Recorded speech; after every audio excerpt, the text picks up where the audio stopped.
we're here in Sydney, and the family's just travelled around Australia on Scarlett at Seawind 1160. My wife Kerry. Hello. Rhett, our Cavalier Poodle Cross, our Cavoodle. Stephen and Lachlan, my two boys. Stephen is 11 and Lachlan's 10.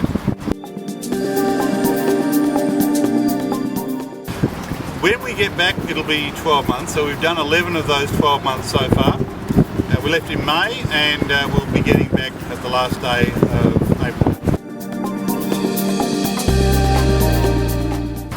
I think we'd always had it in our mind that we would like to go cruising.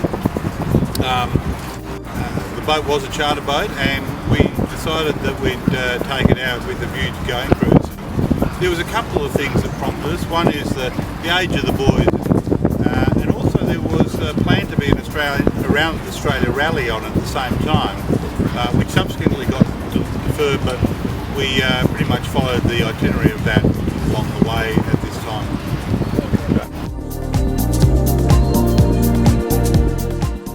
Scott was in charter for three years, and before that we had a smaller Seawind, a Seawind 1000 called Indigo, also in the charter. So we'd actually been having charter boats for about nearly 6 years. It was great having an income for the boat, and a good way of affording a boat that we could otherwise not necessarily have afforded.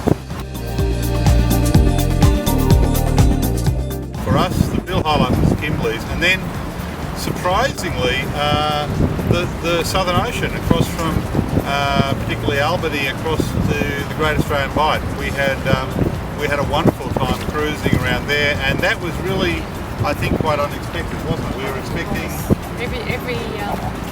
everything we had heard or read was telling us not to do it. Yeah, what we found was that most people get round to Albany and then do a big long trip across in one go to maybe Port Lincoln or Adelaide or even further to Victoria. And in that time, that 5 to 7 days, you're bound to get all sorts of wind and weather. We chose a bit of a different option because we're cruising and we had a bit of time up our sleeve. We took a grand total, I think, of 30 days to get across, and it meant that we could just do little day hops, and there were wonderful bays to sit in and stay behind, and every now and then we had a weather system that was blowing fairly strongly, but we were able to find beautiful anchorages to sit very calmly in behind and just wait for them to go past.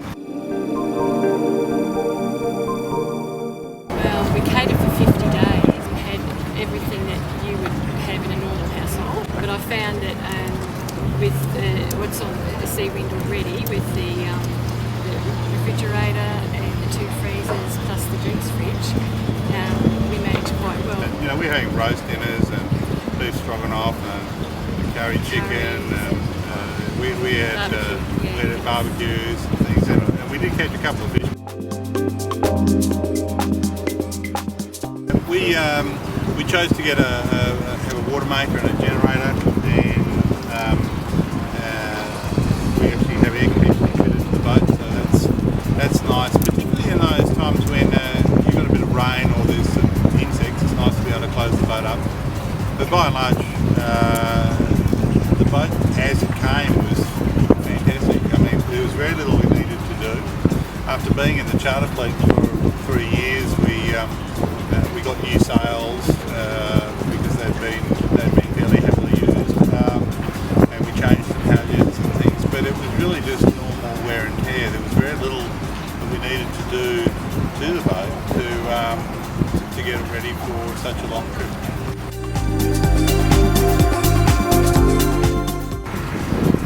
In heavy seas, the hulls land very, very softly. The reputed slap under the hull really was only a problem with Port Phillip Bay, where the waves are 1 metre tall. As soon as the waves are bigger than a metre, there was very little slap at all. So we had a very comfortable sail to windward, and it really surprised us. Well, one of the things we find a little bit odd is that we would go into ports where we know people, and they would say, "Oh, you must come and stay at our house," and we had to politely indicate that for some strange reason we had to keep an eye on the boat. But the truth was, we find the boat so comfortable that we really rather like staying on the boat rather than going ashore to somebody's house. Well, it's mainly about adventure because you can do like nearly anything you want. You can go anywhere you want and there's so much things to do. It's really fun. I once found this really, really big turtle.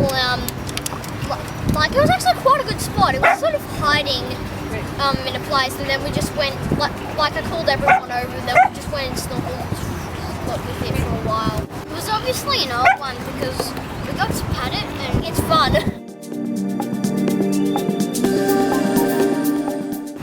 But it's also equally important to throw the plan away when it doesn't fit. The plan that we followed, we were surprisingly on time for over the year or half year. But there would be days when we'd spend a lot longer, a lot shorter in different places, and it's the weather that dictates the